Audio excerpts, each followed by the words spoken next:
Huwag laging sumimangot. Mga problema mo'y Pasko ang siyang sagot.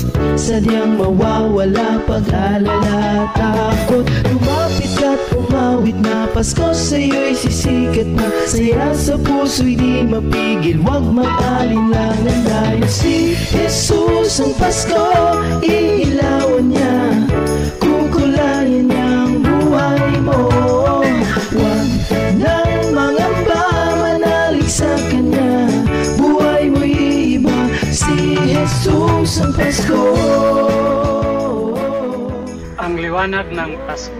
Sa Isaias chapter 9 verse 2, mababasa, ang bayang nasa kadiliman ay nakakita ng dakilang liwanag. Silang tumahan sa lupain ng lilim ng kamatayan.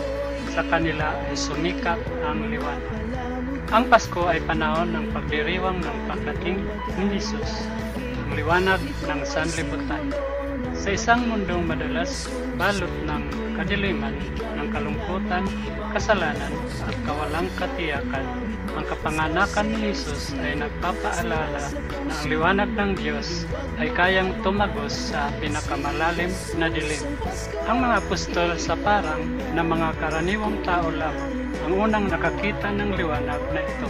Pinahayag ng mga anghel ang mabuting balita ng malaking kagalakan. Ang tagapagligtas ay sinila. Ang kagalakang ito ay hindi lamang para sa kanila, kundi para rin sa ating lahat ngayon.